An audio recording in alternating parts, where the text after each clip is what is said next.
All right, people, here we are again. Anyone tuning into this here transmission, it is I, Zycon Ebb and Flow, back at you with another episode of I believe this is going to be 47.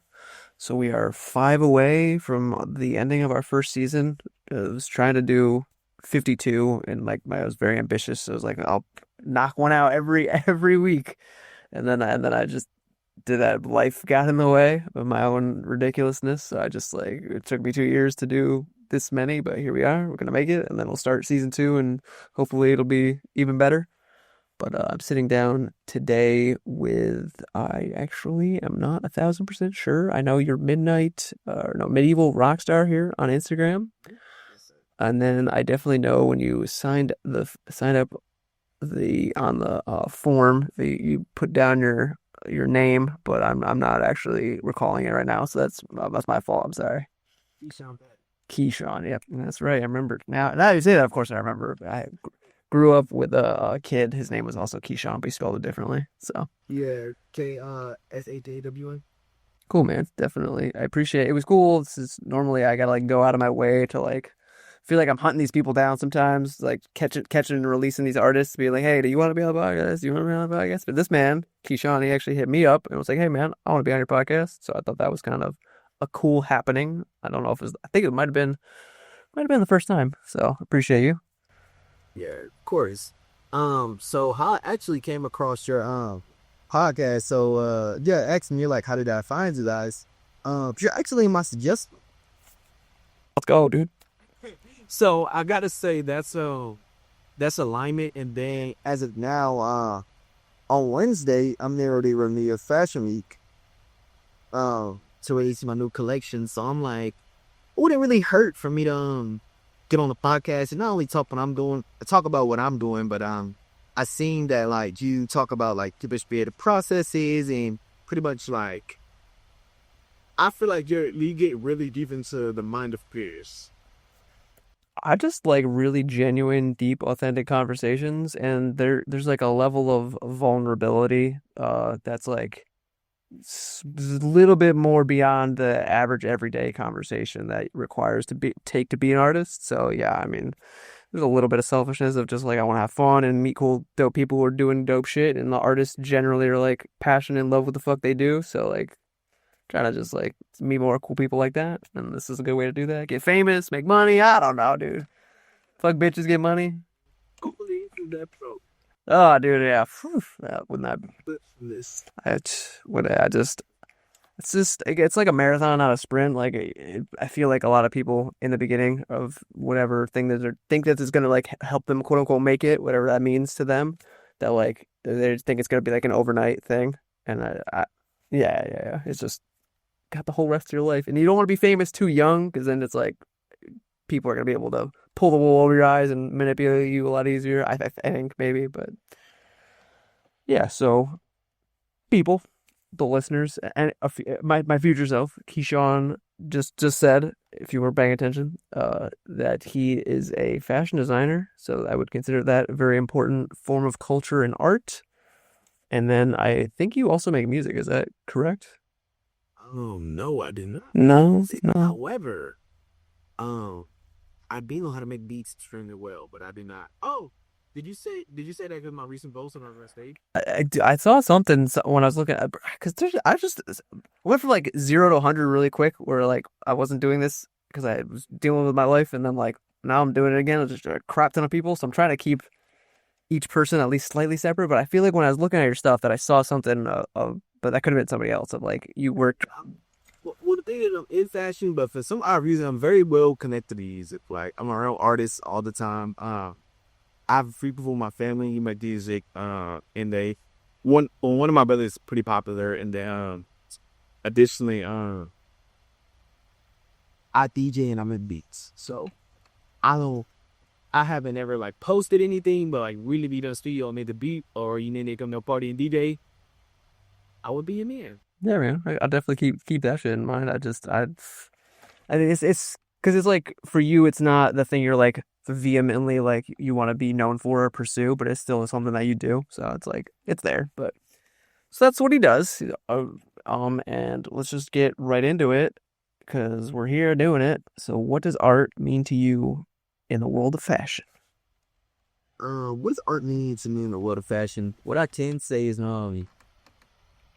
when I think of art, I feel like you ever seen those paintings where people just walk up and just throw anything on the canvas? Like in movies, people just make parodies and stuff like that, or and from road painting on the canvas and be like $13,000. I feel like art is not not about how you see stuff, but what do you feel? How can you visualize it and make other people feel something? So whether that's music, whether that's through a drawing, or whether it's the dashing, like all of my clothes, the first thing that I hear is, "Oh, I got so many compliments." Mm-hmm. Weird. So every time you put something on, now that's going to be the first thing that goes to your mind is you get a certain kind of feeling with it. Then companies, walk outside in that rather than a lot of micro status. And yeah, you're going to get compliments, but you're not going to get as many compliments as the refreshing innovation and keys that nobody got to see. So, yeah. No, yeah, that definitely makes sense. It's interesting. I think you are the first fashion designer that I've had on the show thus far, and at least as I'm recalling, and it's definitely a thing that like you dress like I dress fairly relaxed. I'm not an ardent professional as much as I know that I'm trying to get to that level. Like I'm not gonna put on a suit and tie, Yeah. but like you dress for like success or like the job you're trying to get is things that I've heard, and the times when you're wearing something that I personally like enjoy, and then other people like and give you those compliments, you're just like, shit, dude, fuck yeah, I am that cool, fuck you, like whatever. So, what really got me people passionate, when I was younger and I used to go to school, I used to get a lot of compliments on my shoes. And not only I used to get a lot of compliments on my shoes, like it got to the point of where once I started dressing well, people started treating me different.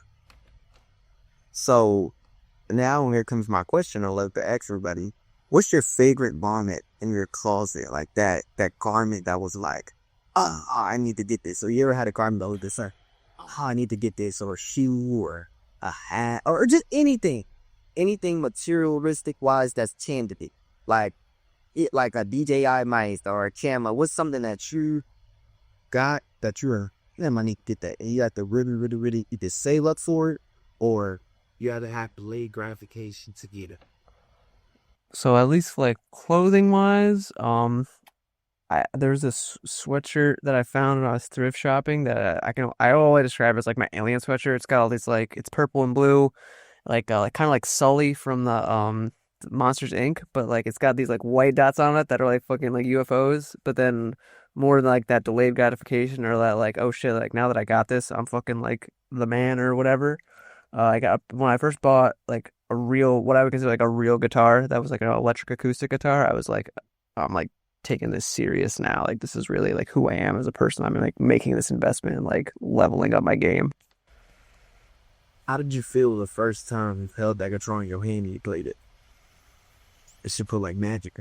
Yeah, dude, it was crazy. It was like really like kind of like stepping into like a new reality almost in a way of going from like hey, we're doing this thing, like maybe it'll work out, to like, no, I'm gonna make this shit happen. Like you're not gonna stop me, world. Like here I am.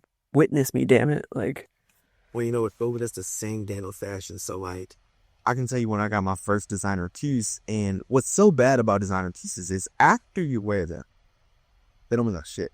Wow. Wait, so it's like, all right, I wore it, I took a picture in it, I posted in it. It's like, yeah, I still have them, but it's not a spool. Where that first time you put it on, no. It's like, you don't even take it to a restaurant and dude be like, man, you never been here before? And then you get there here like, stop it. Like, wow. I mean, you're just in love with that restaurant, but after you eat there so many times, it's like, I don't know, yeah. Now you're telling somebody else that you're introducing them like, oh, you reasonable. Like, that's the thing that I feel like it has in fashion. And that's what I love about clothes. However, where that piece of after you wear it so many times, it doesn't mean anything. That's where your brain has to have a resonation with your community, Mm. resonate with your target audience. And that's why this is like awareness. Right. No, that makes a lot of sense. I just there was something, yeah, the novelty and how quickly that wears off. That has been the fucking struggle for me my entire life. Of just you're just like, oh man, this is so cool. Like the restaurant or like fucking like jujitsu or anything that you like, get like deep in that shit. You're like, this is great. You fucking feel like you're changing your whole life for doing like awesome dope shit, and then all of a sudden it hits you like however many classes you go to, however many times you wear the thing, you're like, eh, whatever. But like but then the thing is like, yeah, when you kind of mature, I guess in a way, if I could say it this way, that like you're however deep you are into your thing, and then all of a sudden the people who have never seen it before, or the greenhorns, or like the untrained eye, or the white belts, like see it and are like, yo, like that's fucking cool. Like what? And you're like, yeah, this is just our life, man. This is just what we do. Like, It's a sick feeling to have, like, especially when it's something that you put in your all into. You go around you, like, don't really appreciate it, but strangers see it, and it's like, bro, they're here fucking trash. It's their pleasure. yo, literally, dude, I love that shit so much. Fucking dumpster diving or just like finding some cool shit, and like, I mean, all of a sudden be like, yo, like, where the fuck did you find that? Like, I don't know, dude, it found me. Like, whatever. Like, what do you mean? Like, it's just Well, man, that's a sick feeling, though. right. That's one of the main things that keep me with fashion. Mm. Right, right, right. So, like, why did you choose clothing as your form of self-expression? Oh, honestly, I feel like it wasn't something that I gravitated to. It was more something that came to me. Mm. Um, I drew my first brain out when I was about 12. And yeah, it was The World Is Yours. After I drew out this, I took it to the stairway and showed the family member of mine. And I'm like, yo, like, look at this I drew out. Like, we think, like, she can help me start a clothing brand. And the family was like, come eat. Like, pretty much like, forget your drawing. And I know that's probably not how they meant it. However, I feel like that is how they felt in my moment. It was just like, bro, he's a kid, bro. He kind of right there. Mind you, also like they're gonna football grown up excel thing. Yes, but it is yes, see, but yeah. So I later down the line, like when I got older, I had a point to where I was like, all right, like what's something that I'm pretty good at, and I feel like resonates with me. I'm like fashion, and then I thought back to that, and I'm like, this is something that I had to be. And I hate that I got a revenge story with it. So that I was just like, bro, this is something that I have to do. It makes sense for me not to be this home. Then yeah, like it grew so fast. It was like it was crazy. I had instant success. Mm. I had a crazy story. Congratulations. Yeah, well, I guess I can get into it real fast. So I ended up bringing my garments to school. So I was in Tyler, Florida. Mm-hmm. I ended up bringing the garments to school. I was selling them every day out of my trunk. Fucking sick, dude. Mine go to get in sales, but I had about maybe 300. So I'm just curious before you go any further. You were also like making the clothes or like So my first collection, I didn't make. Somebody else made them, but mm, second collection, all the way to now handmade by fellas. mm. So the first collection, what really got me in the hand making my heads, I got scammed. Oh, damn it. Yeah, that'll do it. So I went and dropped, I believe, $3,800 on buy-ins, and I think I only got like a third of them, maybe half. So yeah, but I got all the garments. I got all the garments. Once I took them to Steve, once I took them to school, with hurricane, like, Oh shit.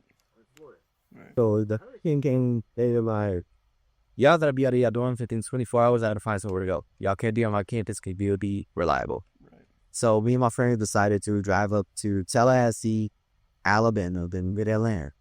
So I sold clothes in Alabama, sold some clothes in Tallahassee, Florida. I got to Atlanta. Once I got to Atlanta, it's a school there called Park and Ran. Mm-hmm. He's set up on a bench. I sold out of my entire collection in 3 days. Hell yeah, dude. Great. I got back to school. I had a school-based collection. Moral of the story, it was a popular artist. I don't know if you know who Lil is. Oh no, I think I'm thinking of like they're like not an AI band, but they're like the Gorillas. They're different, probably different people. Yeah. No, her name is Glorilla. She's a female artist though, actually. Mm-hmm. But I don't know that band.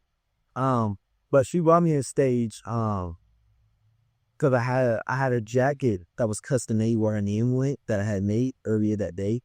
And she brought me on stage, closed the video. It got about 10 million views. Woke up the next morning with, I think, like 150 orders. Fuck, dude, that's amazing. That's so cool. I had to make all that shit with my hand by that was on Thursday. I had to make everything in my hand by yesterday. Dude, that's so cool. That is fucking so that's amazing. That's so fucking cool, dude. What the hell? Oh my god. Oh my god. Fuck. That literally is so crazy. Man. I was like, I don't know, like part of me that like I think my entire life I've always wanted to like make my own clothes and design my own clothes. Like this is a dumb little kid story, but like I just like basically duct tape and fucking like the padding I put under carpet and like made my own sandals, and I was like, this is the dopest shit of all time. Like why don't I do this shit more? But I just like never got it. There's a lot of like fear there, I think, for me as like a like, oh no, what if people think I'm gay or any of that shit. That just like a fucking fear of being judged. That just That's on that. I think it all done.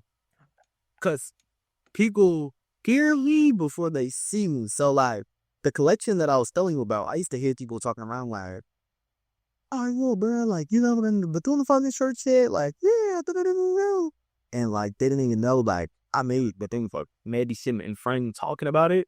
But didn't know that I made it, that, and then C, I had people come up to me before like, hey, where you fit that foot at? I'm like, oh, you go order it here. They not even know like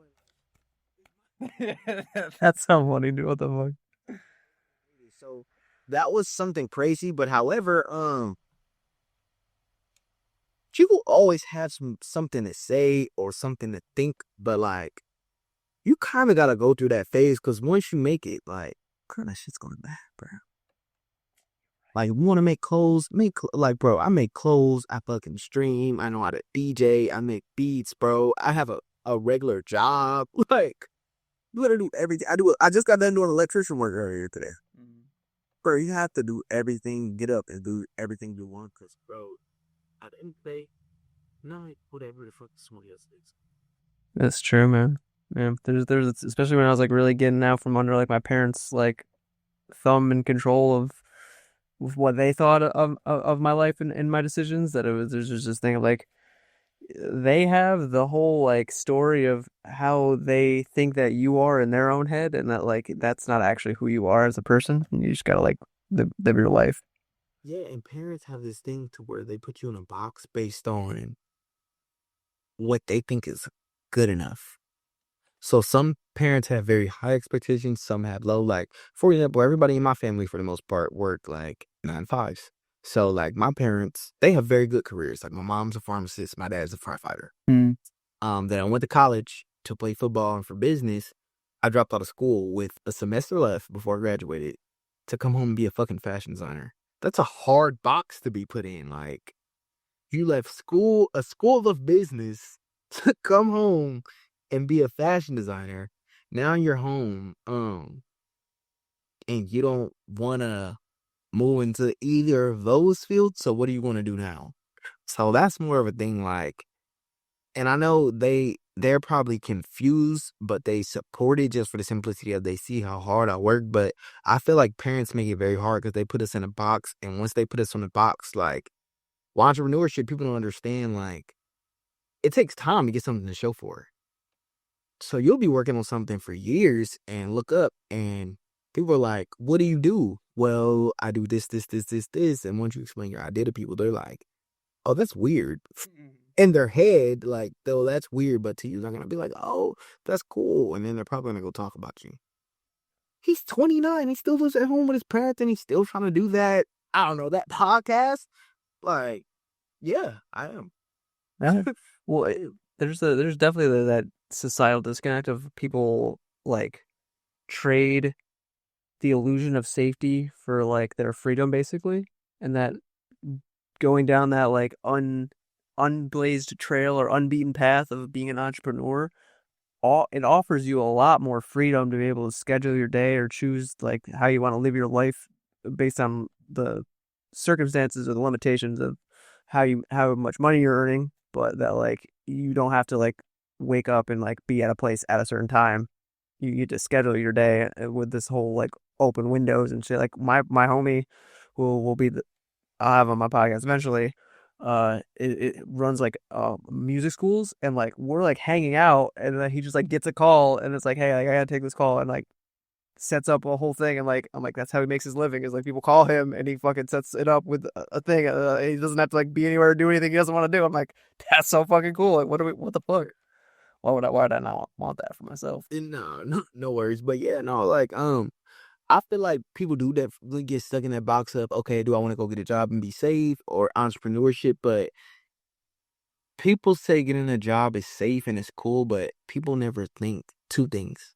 Um, you're trading your time for money, and then people put so much into this job. And I didn't notice until my job that I actually work now. Um, they're about to shut it down, the government, when Trump was elected. Because I work at like a federal facility. And I seen some of the people like crying and like sad, and I'm like, wow, like, but haven't y'all been here like 20 years? Y'all ain't got nothing set up yet? Because people put all their stuff into this job, and this job takes care of you, but it's like, okay, you're working hard to make another man's dream come true, rather than working hard to make your dream come true. And then B, you put all this into a job. If something happens to you, if this place closed down, they're going to replace it with a new person or a new business. Right. So it's like, it's not sustainable. Like, is it really safe? Right, that's why I said the illusion of it. It's like there's just so much like people think that like these institutions, like a Fortune 500 company or the government, are these like stable, perpetual things that are going to continue to exist forever, and it's like that is just not the way that the world really is. And there's a lot of like, not like flack, but like you kick up a lot of dust and stir a lot of pots if you start to like poke holes in the way that people believe reality to be versus how like it actually is. And that's kind of why God put me on the earth, is to fucking tell the truth. And like person I interviewed the last episode with this artist Azure Rain, he said it this way, that it was like the truth is bitter at first, but then like leaves a sweet aftertaste in your mouth, and then that like a lie is like sweet at first and then leaves a really bitter taste in your mouth. And I was like, God damn it, it was great when he said that. Yeah, man. But yeah, bro, none of it is safe. Like, the thing where people, I think, do mess up though, chasing their dreams, is, and I had this issue until recently, they're too passionate. And there's nothing wrong with passionate, but you can't be a starving artist. Just for the simplicity of like, I get it, putting your all into your work. If you know what you're doing and you have a mentor and you have a plan, I say put your all into it, put the job to the side and do it. But if you're doing this thing by yourself, bro, like, you gotta have some sustainability to live, just for the simplicity of, you have to fund this thing, everything has to be funded. And then B, like, it's okay to try a lot of stuff, because at the end of the day, you're not old until you're about 45. Sure. I say that because one of the main entrepreneurs that I see all the time is Gary Vee. Mm-hmm. I don't think he made it until he was about 45. No, yeah, the whole wine thing didn't really pop off until he like cracked something with Twitter and got that first chunk of change to be able to start doing and creating wealth through all the different avenues that he's got now. Yeah, so it's like you gotta just try stuff and see what you're good at. But once you see that you're good with something, you gotta create systems and gotta just keep going with it. But yeah, bro, that job stuff is like not, Yeah, no, it's not sustainable forever. no, It can get you somewhere, but it's not sustainable forever. it's all it's temporary to try to get you to the next level that you're trying to get to.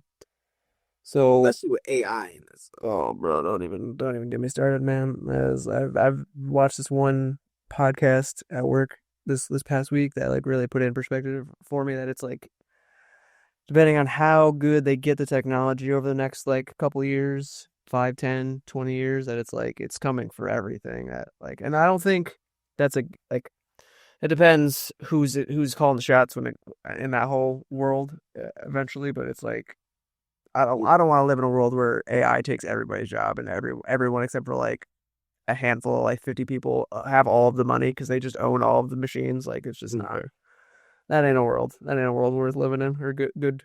Like I don't want to raise a kid in that. That sounds like that sounds shitty. That sounds crazy, like a movie. Yeah, literally. Like what the fuck dystopian bullshit. But maybe let's try to let's fucking turn into a more positive thing. What instead of that story, what story does your brand Medieval Rockstars tell through its designs? Um, well, the main thing that I push is innovation. So, um, the main thing that I'm pushing is excuse my language, but it's fuck fashion capitalism. I don't like how even I've been a consumer of designer. So this Balenciaga shirt, for example, I can go wear this outside, and immediately when somebody sees me, they think I have money and I'm doing well. Right. That's not fair to me for the simplicity of there's so many counterfeits nowadays. And probably 87% of designer that's consumed is counterfeit. This may be counterfeit, who knows? Even to the point to where big brands are buying out replica factories. So, Nigo, the guy over Bape and the guy that's working with Louis Vuitton right now. No, I'm unaware. So the dude who was working with Bape and he works for like Pharrell and all that stuff, he found out who was counterfeiting his stuff in Tokyo and China and etc. And he bought the factories and took them over. I think they said that he made about triple the amount he made off his actual brand off of the counterfeit factories. So it's like that's bad that people can now do that, and it creates a capitalism to where like, okay, you can go in certain rooms and everybody has designer clothes on, and if you come in there in a regular outfit, jeans and a shirt, you're kind of looked at as unique. Right. I'm trying to break that just for the simplicity of I don't only make clothes that resonate, I make clothes that have a statement. Mm. So all my clothes, for example, they have like humongous like wording in the back. And the wording goes, you're in the land of the innovative, the border of greatness in a sea of champions. We are the most innovative individuals with the most individuality. We're going to change the perspectives on artistic nature. We are medieval rock stars. I feel like that speed, that's something you carry with you. And it's not more of a thing of, oh, he has designer or expensive clothes on. It's, oh, he's a rock star. He does what the hell he wants. And he's kind of crazy from wearing that garment here with all these words on the back, but it's cool as hell. I'm interested in him. Let me go ask him something about that garment. So that's not really what's it because it's more of a very specific thing, but it does like make people think and like start a conversation. They're trying to maybe in a way like be what's the word? Something technology like a disruptive technology, but like more of like a disruptive fashion of like, hey, like there's this thing that happens in when people think that you have money, but like really we're trying to do and just build and like live and flourish and survive. And I'm going against all the rules. Like that whole wording, I've put in the back of leather. I put in the back of shorts. It's inside of my bags. I got it on suit jackets. Like I'm going against all the rules. Like anything that doesn't make sense. Like even my suits, how they have a button like here, no, tactical buckle.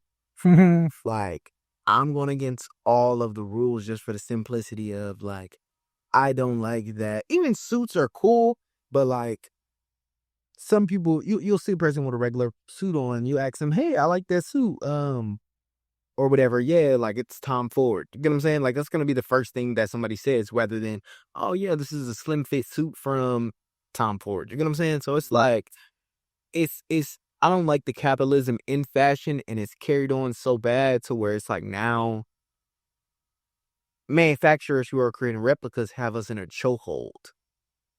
But it's leaving people who aren't into that stuff or who really can't afford it and don't really like resonate with buying replicas, feeling as if in some audiences, in some environments, I'm not as good as them. And I don't appreciate that.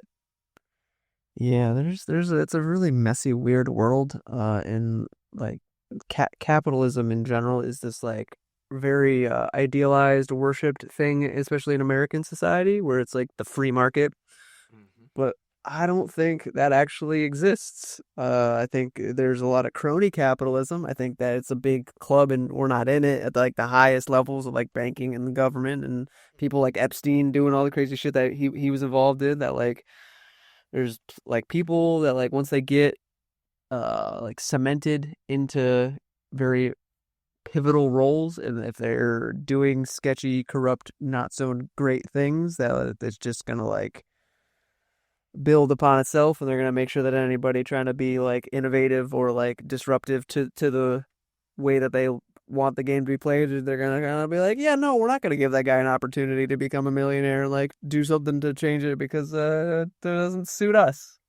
Yeah, and it's not even that I'm trying to be disruptive. I'm trying to be more of find an audience who's free, find an audience who not I ain't gonna say don't care, but I want to find an audience who's free and they're they know what capitalism is. They're like, fuck the concept of it. I'm gonna be free and do what I can control. But these garments resonate with me because I am a rock star.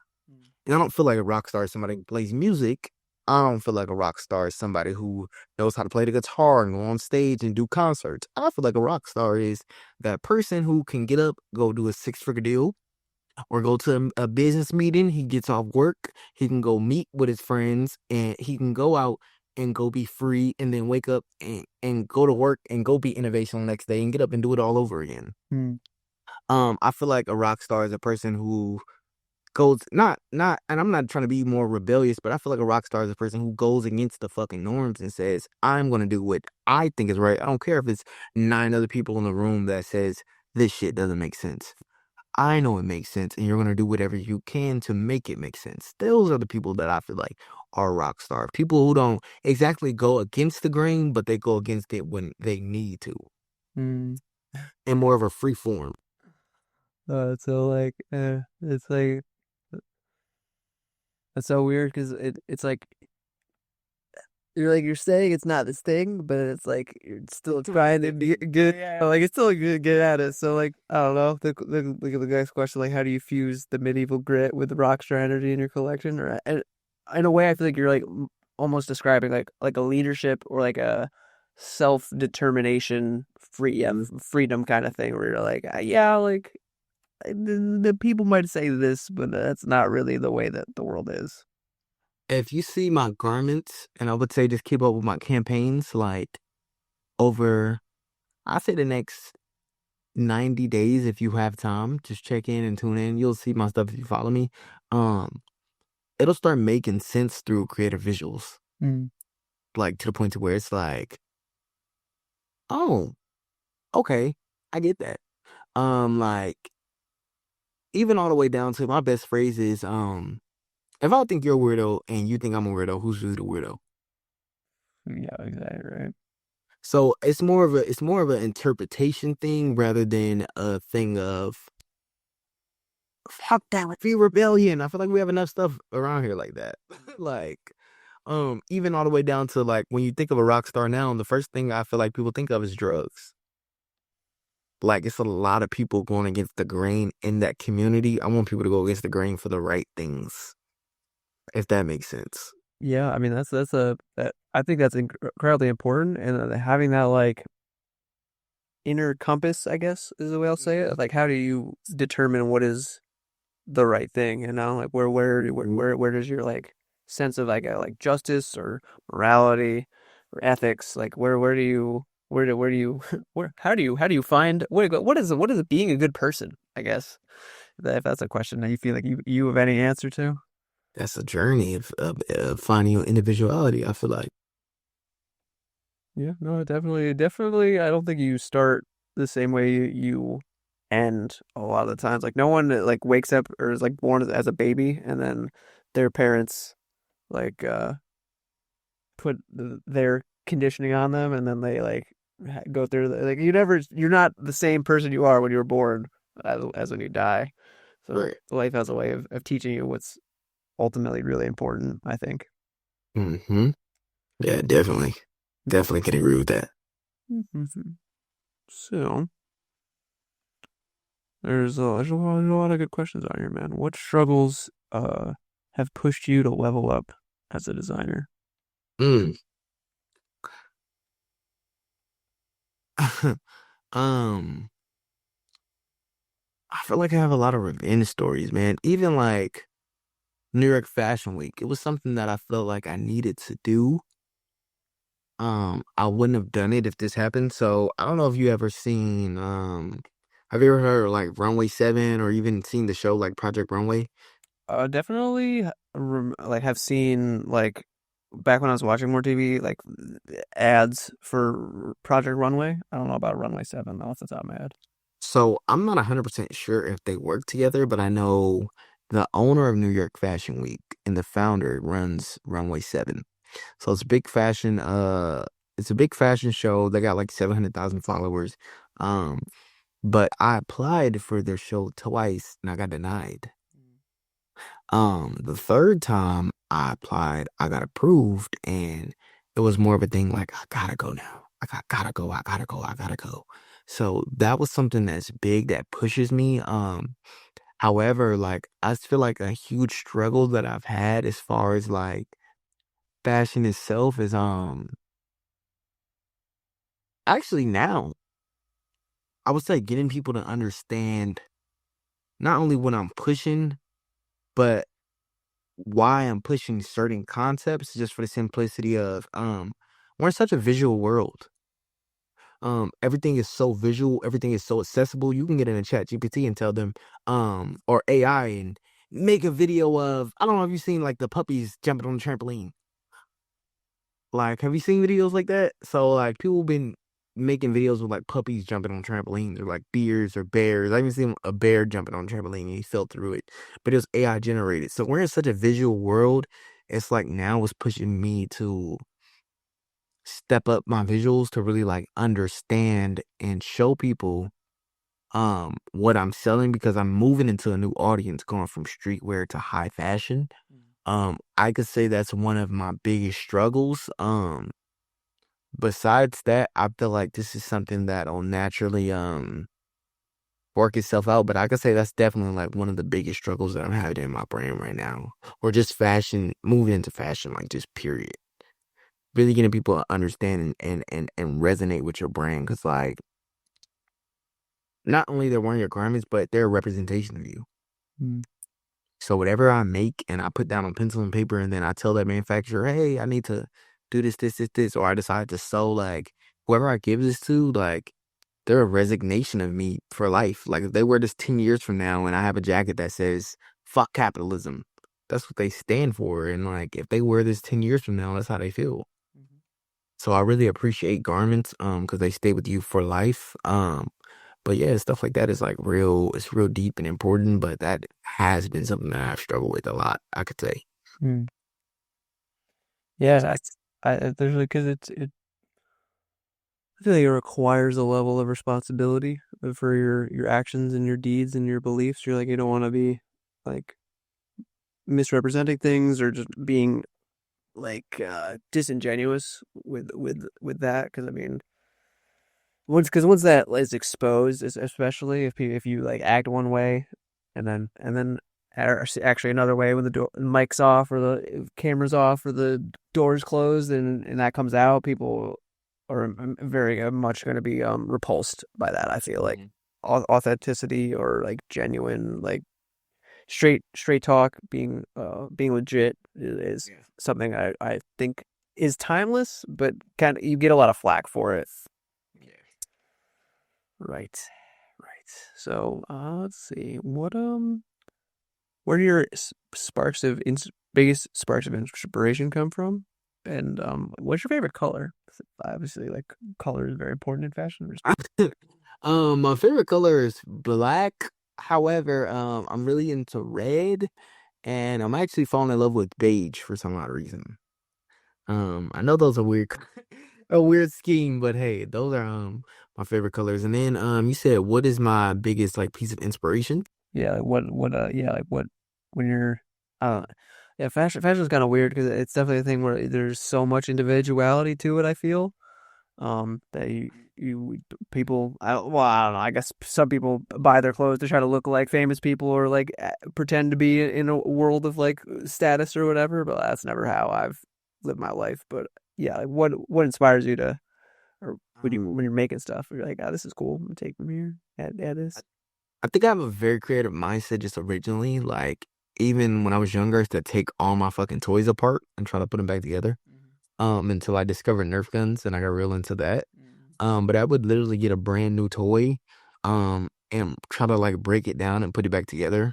Like I got real into Blades as well growing up because you could take them apart and add different pieces and stuff.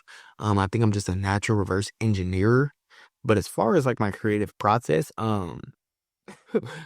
if I told you where like 85% of my work was that, you're gonna be like, what the hell? Um, my best ideas, and I do probably 90% of my game planning on the toilet. No, that makes sense. It's a great place to think, dude. So just for the simplicity of I feel like that's my alone time. And a lot of times when I'm in there, um, either I don't have my phone or I'm just sitting there and I'm in a very deep thought and I have to end up going to go get my phone so I don't forget these thoughts. But I say about, yeah, 90% of my creative process is done sitting on the toilet, man. But yeah, it's like I don't know where half this stuff that I come up with comes from, man. I don't. It just comes like, and I know some people are like, oh, like my creative process comes best when I do this, or like I even have some friends like they're very creative, like when they smoke marijuana or stuff. I don't do any of that stuff. Like Hmm. I'll have a dream and wake up with an idea, Sure. and then I bring it to life, and it's like, wow. But I also have another thing that I do is to where like whenever I get an idea, I instantly go write it down, and I try to bring it to life as fast as I can, and it's a good and bad thing. Yeah, yeah, depending on the moment, right? Yeah, it's a good and bad thing, especially financially. Especially financially. So, I'll have to take your word for it. Yeah, well, no, I guess I'm kind of, yeah, fucking, yeah, delaying gratification or just like making sure that your timing is right when you're spending your money is important, I guess. you ever just see something though, and you just be like, I gotta do it and I gotta do it now. Oh yeah, I don't know why I get like that with ideas. bro, because it's like, cause you don't want to take that like, because once you get let fear or hesitation creep in, you're just then you're stuck in analysis paralysis, and you're like, will it ever happen? Like you just, especially as a creative person, you're like, I want to fucking do this and see what the fuck is gonna happen when I do it, and like how it's gonna change reality. And I think that's so fucking dope. That's so much fun. Yeah, it's cool, but I'm like, it gets to a point to where it's like, it's almost draining, but it's like you can't help yourself. No, I don't know what it is. Like I don't know what it is. Like but yeah, it is what it is, right? I had somebody say, the creative director, she said it's like our corn with the P. Like, she said he literally cannot, once we get into the thought, like, and you get into a pattern of it, like, it's very hard to stop and stay away from it. And I'm like, well, that's a good, that's a good example for that. Like, that's a very good example for that. That's crazy, but it's a very crazy example. It's a good example. She didn't lie about that. No, no, that makes sense. Yeah, there's that. Because there's only so many fucking like neurotransmitters your brain can fucking like flush through your system, and like once you start getting the feel good juices from a certain pattern of behavior, your brain's gonna be like, we should just keep doing that more, Yeah, no matter what yeah, the fuck. Like, I don't give a fuck what's going on. We're gonna do it. yeah. And that human brain is some stuff, man. It can get you to do some stuff, especially on the creative side. It can get you to do some stuff. Yeah, exactly right. Oh man. Like, who sat back and said, I'm gonna go invent a fire? Well, they had to have seen fucking lightning bolts hitting trees and fucking starting fires. I feel like that's got it. Somebody somewhere saw that. It was like, yo, what the fuck? Like, so there's the way to do that we can do it. I would imagine.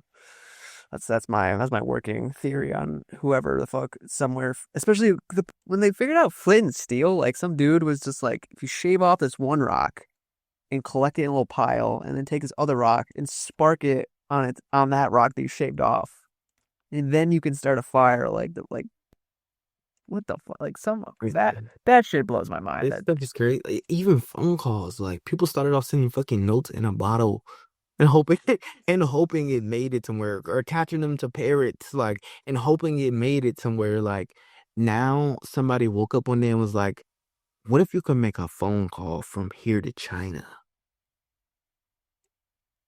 I mean, it's literally right. You can call somebody and they could, if they're awake in Australia right now, they can answer the phone and join in on this podcast. Like, Not even that, or 10 miles away. Like, that's just, it shocks me, bro. It shocks me. it, It very much shocks me. it's a great time to be alive. I mean, like, there's so it comes with so many like weird caveats, but like most of the time, it's pretty fucking great. You know, like you just got to take the good with the bad and stand up to fucking evil when it comes for you, because it's always somewhere out there in the shadows. But you fight it off, fight it back. Definitely, definitely, man.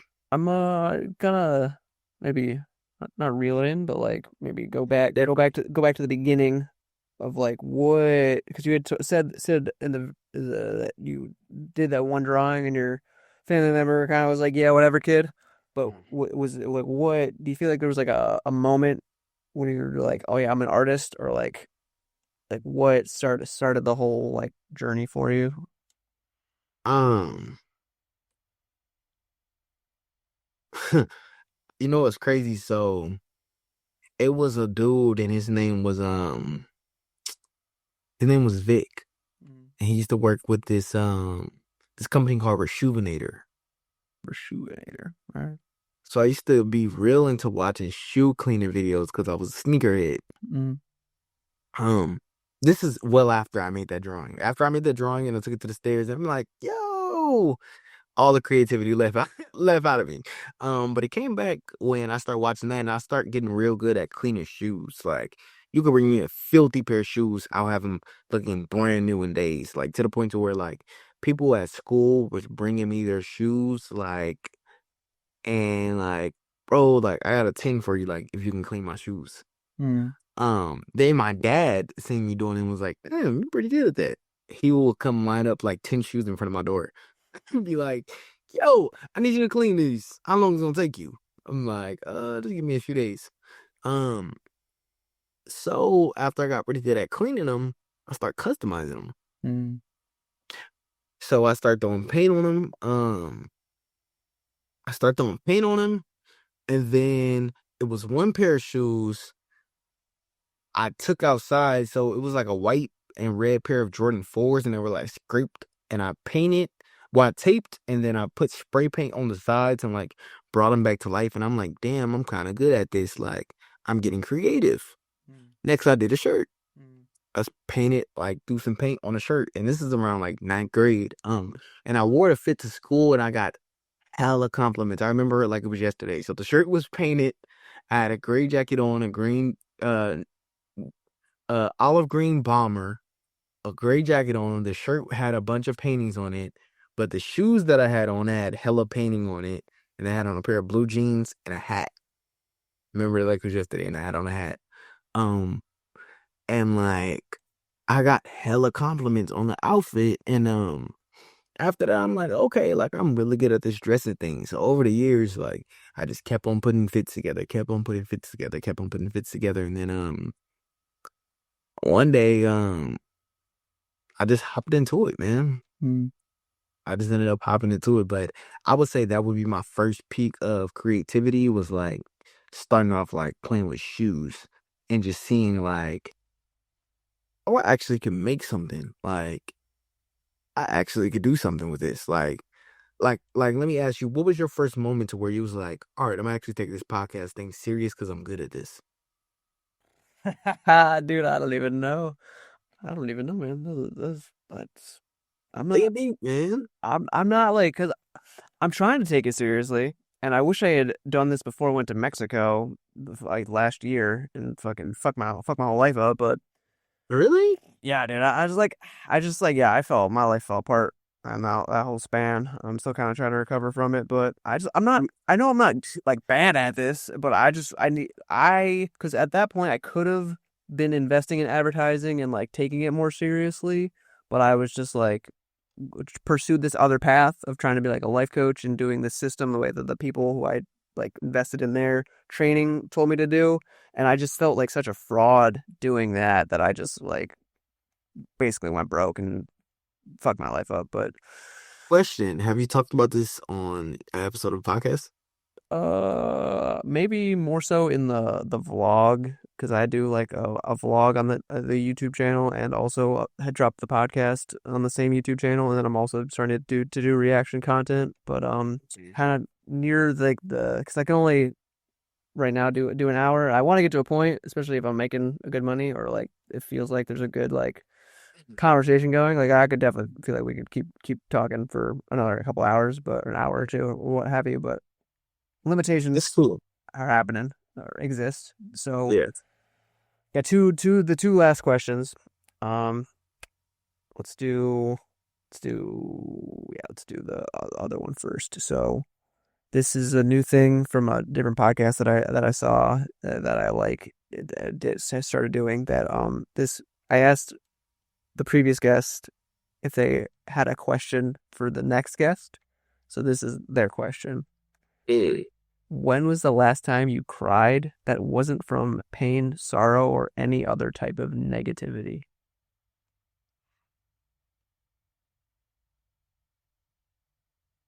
Tears of joy.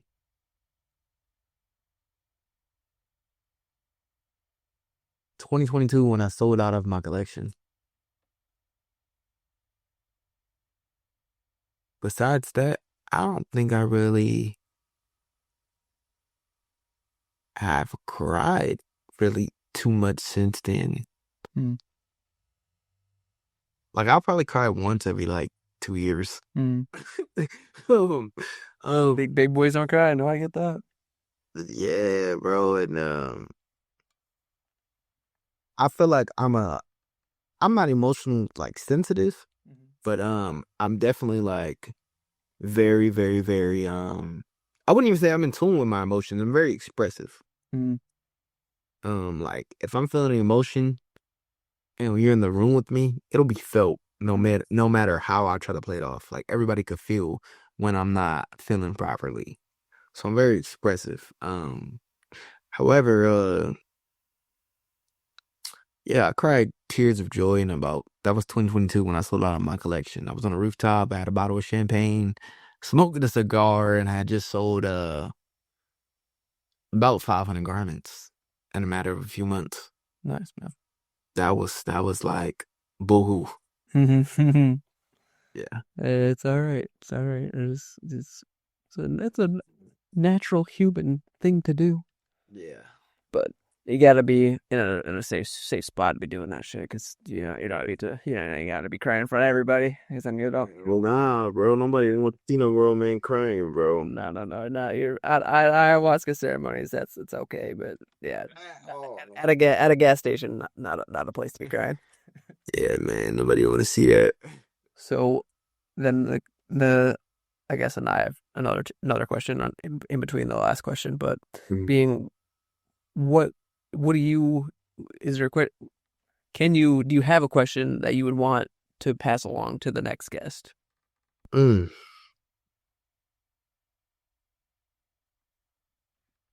If not, I'll keep it the same, but this is I gonna got. I think I got one. sure. What's a big moment that molded you into who you are today? Good question. Great question. Phew. That was a good one, man. Yeah, that's fucking character defining for sure. Yeah. All right. So last question. This one comes from the Paul Check podcast. It was it's pretty fairly strong. So it's if we were to pass away when I hit the stop recording button, what like piece of wisdom, insight, or like knowledge do you feel like is so critical to your like hero's journey or your experience as a artist, fashion designer that you would want to like share with who's ever watching, or if it could make it to all the people in the world, like you're like, hey, people, like take this with you. It's important. Damn.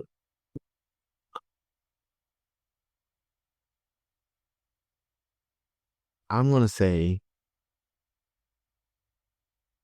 do what you want, how you want, or somebody else will tell you to do what they want, how they want it done.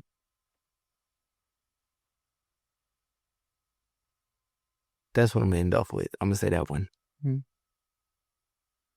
Because I feel like I'm real big on that. Yeah. Yeah. Do what you want, how you want, or somebody else is going to tell you to do what they want, how they want it done. Yeah. Dude, either you chase your dreams or you end up building somebody else's. Mm-hmm.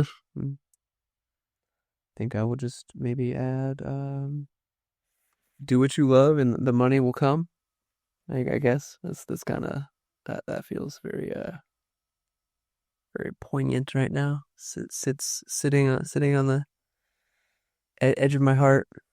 It's something that I want that I do. I live with as a core belief. So now that we're at the end here, where can the people find you, and what are they gonna find when they get there? So y'all can find me on Instagram at Snoozzzey, SNOOZZZ, 3 Z's, EY, and y'all can also find me at Medieval Worldwide, not MID, MEDIEVAL Worldwide on Instagram, and you can find my website at Medieval, MEDIEVAL, Rockstars with a Z, not S.com. All right. As he was saying it, it's on the screen. People, check it out if you want to fucking investigate some fucking dope threads. If you feel so inclined, like, share, comment, subscribe to the video. Let's just do the whole thing. Spy on more, complain less, never ever ever give up until you discern for your darndest best. And I'm a sway. Have a great day. Slosh if it's night time soon. Like, share, comment, subscribe. Keep the algorithm satisfied. If I don't see you while I'm alive, I'll catch you on the flip side after I die. That's our time, people. Go live your lives, whatever you're going to do, and enjoy it and be well, do good, live life, travel light, be the light. Mahalo. Absolutely. I love it. Thanks for everything, man. Absolutely. Thank you. All right.